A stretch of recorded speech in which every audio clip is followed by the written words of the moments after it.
So I'm here with Andrea Brailsford and just had a Rolfing session done with her. It was fantastic. Felt very connected and in tune with my body as she was working on me. And just have a few questions for her so she can share with all of you looking for Rolfing, looking for a good therapist, and just understand a little bit more about her. Okay. All right. So when I was announcing that I would be interviewing a Rolfer, I pretty much got two responses. And it was, huh? What is that? Or, ooh, ow, ooh, well, you were going to get that? That hurts. Ah. You know, so like I would say, what is your response to that? You know, it's really interesting. I think I don't understand where the idea that it hurt came from, but maybe back in the day it might have been a little heavier touch. Mm-hmm. But since I graduated, which was in 2014, and I think even before, it's become a lot more, the touch has titrated a lot, meaning that it's been influenced by things like craniosacral, osteopathic work in the European, Australasian traditions. So I think Rolfers have maybe gotten better at feeling through the layers. Okay. Yeah, I can't really speak to the painful Rolfing because none of my clients even another therapist the other day when I was talking about it, she was like, oh, it's like the whole ripping the muscle off the bone thing. I don't know if I agree with that. It's like, and I didn't feel that whatsoever while you were working on me. So thank you. Very wow. Gentle touch, even though it is still getting in there. Yeah. So it's good. Good work. Yeah, thanks. Yeah, that's all I really have to say to that. And then I don't know why it's not more widely recognized. Okay. I think the Dr. Ida Rolf Institute is really trying to do more promotion and marketing around Rolfing. In Europe, it's quite widely known. But yeah, people here normally think I'm a roofer or something. Yeah, or you're rolling on roofer? the floor laughing. Yeah. What? Yeah, so in a nutshell, what would you say Rolfing is to somebody who isn't as familiar with body work or therapies? Oh, in a nutshell. So basically we're working with realigning posture through the fascial system, which we're talking to the nervous system as well through that. Yeah. Okay. All right, cool. Yeah, it's really important that, like, for instance, if somebody has like a chronic, their shoulders like compressed down on one side, you would address somebody, you'd find that that's kind of compressed and you'd sink into that and then work on getting them to open that up, right? Definitely. If the issue was there, so the way specific issue was and there. the way I work is I always touch into where the client is feeling the pain or the issue, and then depending on what the fascial system tells me and what my eyes see, I also may address other things that are connected, but maybe not speaking so loudly. Yeah, cool. Yeah, and you have a end of the session kind of ritual where you have somebody curl down and you just follow their spine and you just address some of the fascial restrictions that may be, and we'll show that in the video? Yeah, that's basically what we do at the end. Most Rolfing sessions are known for, it's called seated back work, where we get you on a bench or even sitting on a table, and just really what I'm looking for is what is the fascia doing across the back of the body? Do you have the ability to flex and extend? And if not, where are those restrictions, and can I put my hands into those places and help encourage, you know, like bunched up spinal erectors or something, and can I help spread them out while you meet me with movement, so then you can apply it out of the room. Yeah, when I saw Bill Harvey, another Rolfer, years ago, he called them, all right, it's time for your racing stripes. Oh, did he? Yes, pretty much. I love it. Yeah. All right, so what dysfunction do you find yourself most comfortable addressing, like for like a regular client coming in? Like, what are you most confident with? I think freeing the breath, which which to me is, I love working across the thorax, and it includes the upper back and just getting into places where, especially in times of COVID, where we can facilitate more freedom for the lungs to breathe, for the ribs to move. It's so essential. It's really understated, and I just love getting in there with my hands and helping educate people on all the movement available there, because there's so much more potential than I ever see people really use it, fully utilizing. And if somebody has, like, they are locked up with their breathing, like what kind of symptoms or consequences could that be causing them? Well, if you think physiologically, what do we breathe, like 10,000 times a day, 10 to 14,000 times a day, I believe it is. And so they're never fully able to get their full lung capacity. And then breath is the most essential movement that we do in our body. So it should move, everything. So the body should respond everywhere. So when I'm looking at people, that's what I'm looking for, is like, well, where is there no movement? Because the breath isn't touching that place. So then you think about oxygen saturation, and all those things. The organs get a massage from the breath.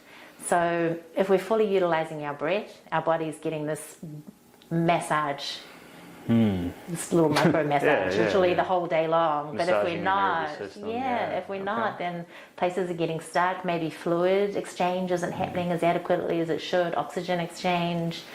There's a really big picture, because everything is absolutely connected. Oh, for sure. Yeah. For sure. Yeah. All right. So can you elaborate on the influences that you've had to get where you are now? Like your training, mentors, any traveling you've done? Yeah, traveling definitely. So this is a second career for me. I was a flight attendant previously, and I flew international. And so my body just took a beating.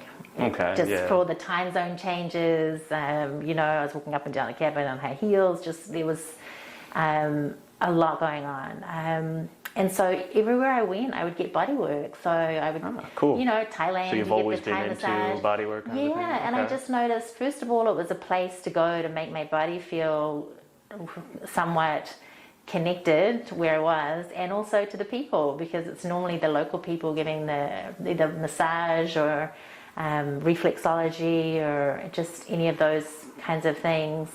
And then also yoga has been a huge influence, and when I was a flight attendant, everywhere I go, I would always find somewhere to get body work, somewhere to get a yoga class. So I always knew those things made my body feel good. And so then when I finished flying, I decided that's what I wanted to get into. And so I became a yoga teacher, and then I had a chronic back issue myself, and I was really disappointed with the prognosis from the, medical is wonderful. Our medical facilities, doctors, I'm not anti-drugs or anything like that, but at 35, I believe I was, 36, my back went out, and no one could figure out what it was. I tried all these different modalities, which I believe helped, but the doctor basically said to me, at this stage in life, I'm going to have these issues, and I'll have them for the rest of my life. And I thought, surely not. Surely the body is just a little bit more intelligent. I've just got to find the right person, the right team to help me. How's the back feeling now? It's great, it goes every now and then. It's never gone out as bad as it did before, but every now and then I can catch it. Now I can, that's what I love about Rolfing, is it re-educated me to know what I do to cause it, and it also helped me find my way out. So engaging the right muscles to be like, I gotta remind myself that. And what it was for me was that I had this incredible flexibility in my pelvis, but not enough stability. So hypermobility was causing you issues? It kind of, in a way it was, and just the stability wasn't, the strength and stability wasn't matching, and that was kind of really what brought me to Rolfing. And then when I was Rolfing, I studied in Munich, the European Institute, and then I went to Brazil for the Rolf movement training, which is just teaching a bit more functional movement. And then my mentor in Munich was a Rolfer called Christophe Somner, and he also trains with Brail. Jean-Pierre Brail is a French osteopath. Okay. And they have a school here called the Brail Institute, and they partnered with Upledger, craniosacral. Okay. And so I've trained through them.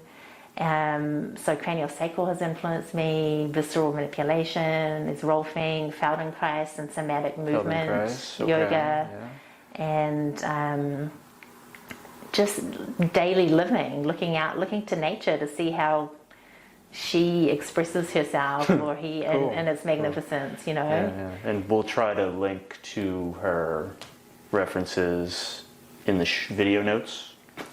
Okay. All right. So I heard through the grapevine that you lived in Saudi Arabia for 12 years or so. Yeah. How'd you end up there? So I was a flight attendant, and I was flying for EMIRATS in Dubai at the time, and then I heard one of the flight attendants saying, hey, you know, you can fly corporate, it's really good, it's a month on, month off job, but you get like paid the same as if you were working all the time. I thought, hey, I've got to get into that. So I found an agent. She told me nobody likes to go to Saudi, and I was curious. So there I was in Saudi Arabia. What was it like there? Is it it's not the most friendly to women as far as I'm aware of? They're friendly to women, but just not in the way that we expect in the West. So as a single woman, you know, I think they feel kind of sorry for you because you're there alone without your family. But the great beauty of that was that I met a lot of people and I got a lot of help. Okay, cool. You need it because at the time I was there, you couldn't drive. And, you know, I was there alone. I lived on an expat compound. But people really pull together, both the locals and the Saudi people. And contrary to popular belief, the Saudis love everything American. I actually thought Saudi Arabia was like a mini America. Oh, because it's got all the American kind of stores and, you know, restaurants, and that America's really influenced the Middle East. Okay, cool. Yeah. I was told to ask what was with the rebelling by showing your wrist, if that was a thing. Oh, yes. So someone told me that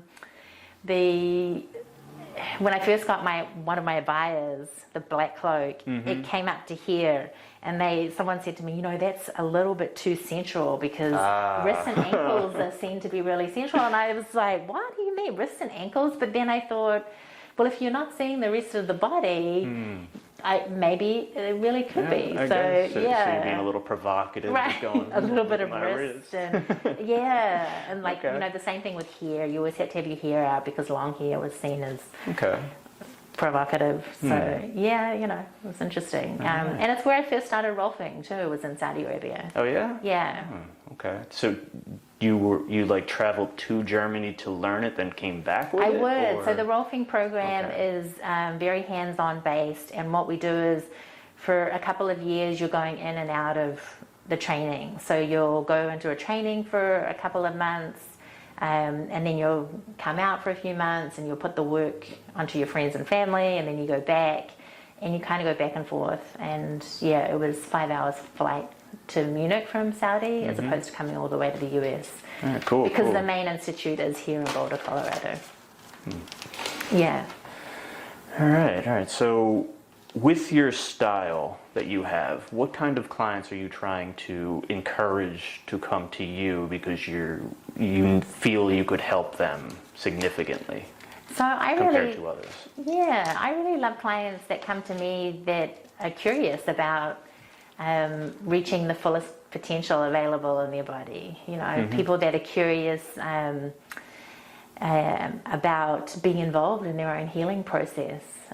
Because really, you know, I look at myself as a kind of like body programmer. I can put my hands in the places to help facilitate the client to maybe be aware of a way their body doesn't move, yet if they like moved it that way. Connecting circuits, like the nerve endings that you're pressing into are going right up to the brain, like possibly rekindling some connection with that. Of course. Well, remember the fascial system. The fascial system really is like a riverbed for the nerve. It's a highway for all the nerves. So anytime we're touching fascia, we are speaking to the nervous system. Yeah. So I could say I'm working with fascia, but it's all, we're always, even bodywork touch, we're always working with the nervous system. And that changes things biochemically.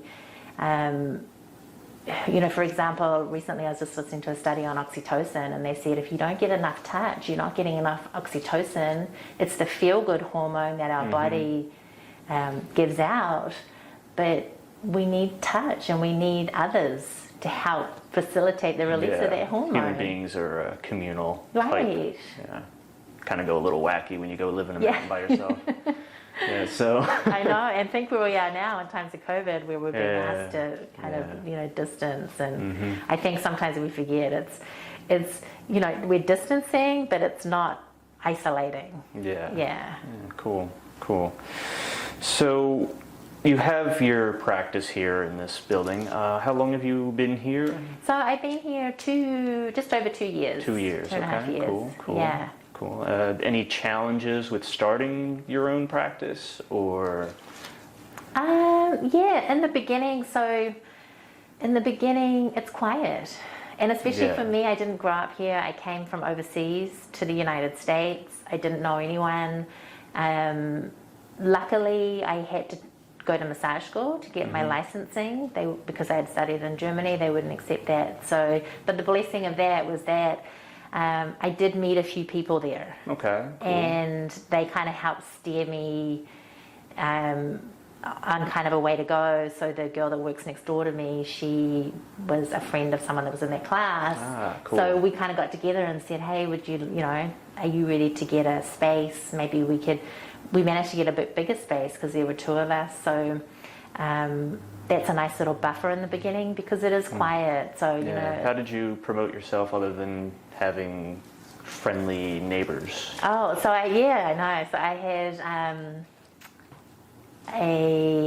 my husband helped me put together a really rough website, and we just kept playing around with it. So we put a website on because we thought, hey, if people can just Google Rolfer, they'll find me. And then I joined the organizations of the people that I had studied with. So the Rolf Institute, I have to have a yearly membership with them, and they have a Find a Rolfer tool on there. Like a directory? Yeah, almost? like a directory. Okay, cool. And so does the Upledger Institute and the Burrell Institute, so I'm on all of those. Oh, cool. And they have been really helpful. But the most helpful thing has really been word of mouth of, the few clients you get in, and I do kind of promotions on if you refer somebody, then you get a discount. And cool. And I think that's really essential to building up, and I found that out through other therapists telling me what they did when they started up.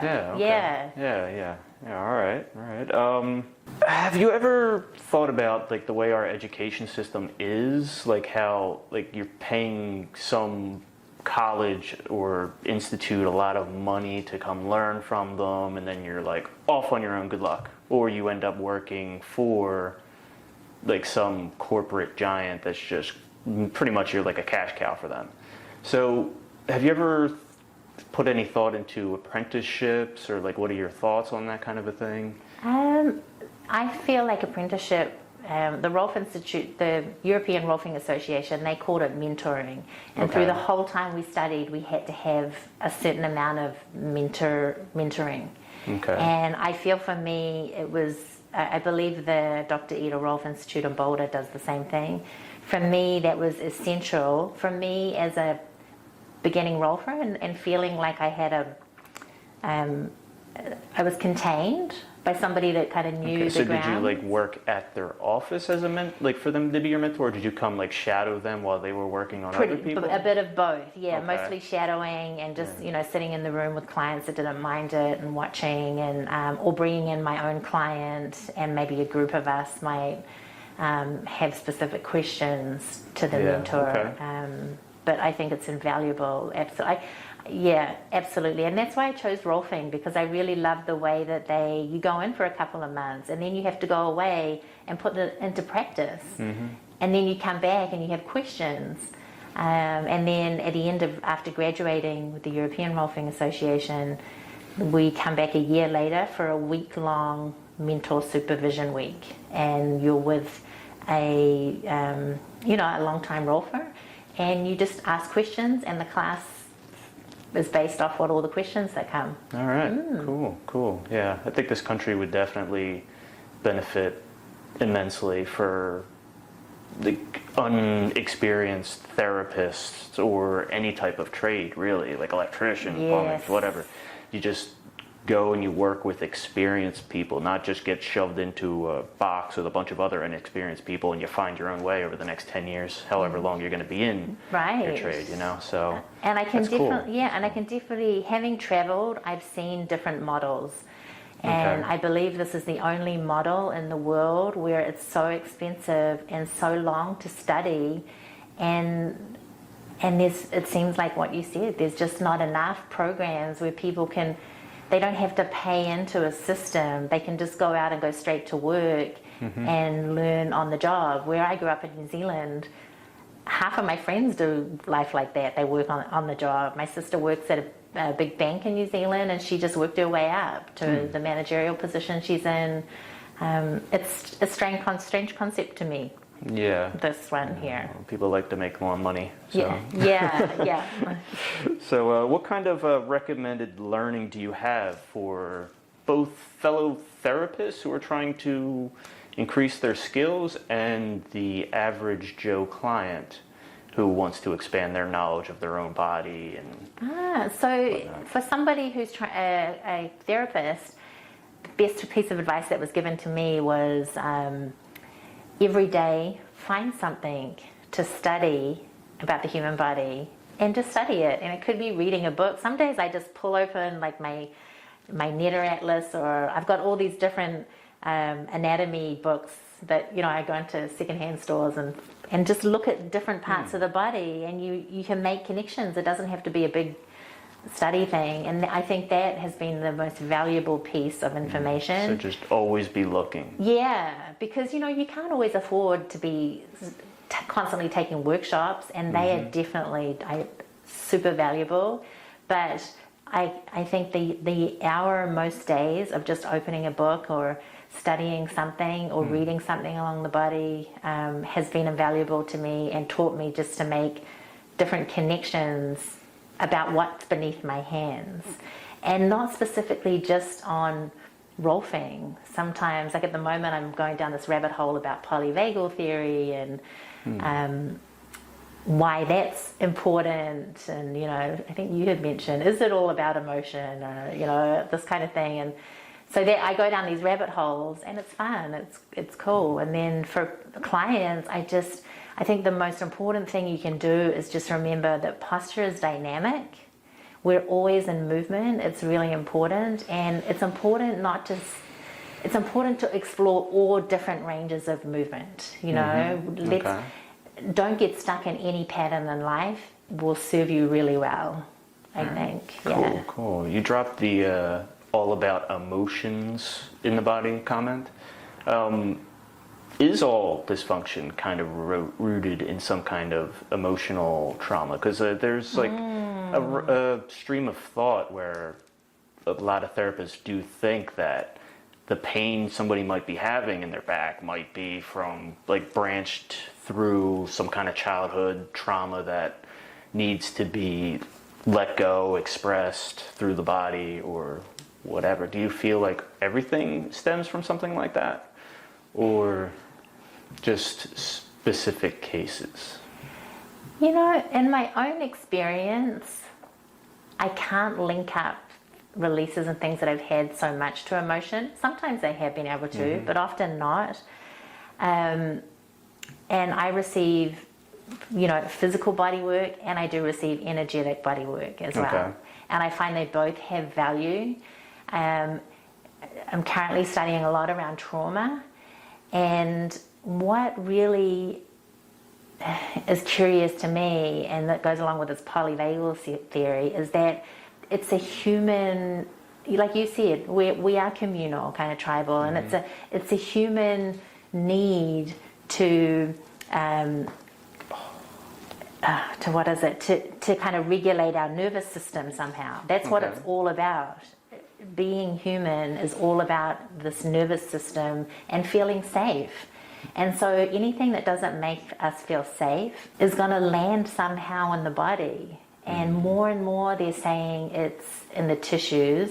And whether we catch it or not, we don't know. So that's where they're saying, now this bottom-up approach, which is what bodywork falls into. So like psychotherapy, psychology, that's going from the top down, whereas we're more bottom-up. Where they're now saying that through movement and bodywork and touch therapies, dance therapies, they can have profound shifts in our physical body, because they're working, with the nervous system. And the nervous system, so in that thread, I'm just saying the nervous system is all about emotional regulation.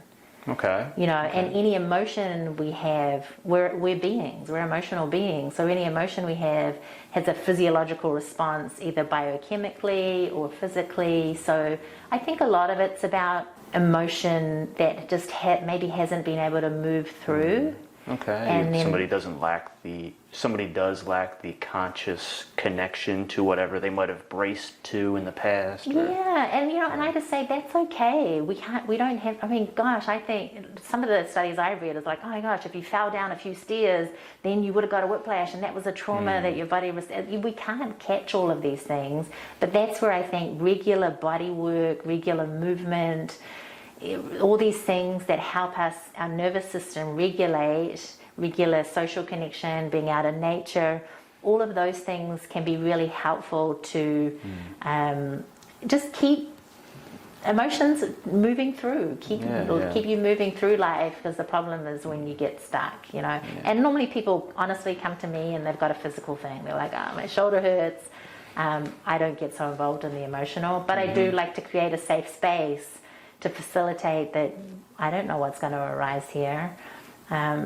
But the more people can feel safe, and this is a lot around what polyvagal theory is about. Can you define polyvagal? Is that what you're saying? Not really, but it's basically, my understanding of it is just that it's, regulating our nervous system to feel safe so that we're not constantly acting out of fear and defense. Okay, so getting out of a flight or flight response. Exactly. Okay, exactly. Cool. Yeah. And it's not that we don't even want to not have that. It's just that, because when I see a bear, I want to run. Do you know what I mean? But I don't want to be ready for the bear all the time. Oh, I thought you said beer. Bear, not like a bear. A bear like, yeah. Yeah. So, yeah. We need our flight or flight response. It's just you don't want to get stuck in it, like you were saying. We want resilience. So we want resilience that I'm here talking to you in a room that I know I can sit and feel safe and be chilled. Yeah. But, if I go out into the woods where someone said there was a black bear once, I'm going to be a little bit more in ready mode. But the problem is, they're realizing that sometimes life doesn't support us in that feeling of safety, like you just spoke to. How can we can be hostile. Yeah, and like how could we have these safety nets that can make us feel as a community we're not forced to go to work in, like, I don't know, times of COVID when there's a pandemic going, if it doesn't feel safe. But we're not going to stay home and not have any money either. So we need balance. We need balance, and safety nets are okay at certain times, and and then sometimes people need a good kick in the ass if they're being too, please, exactly. But sometimes that's the interesting thing. It's fight, flight, and freeze.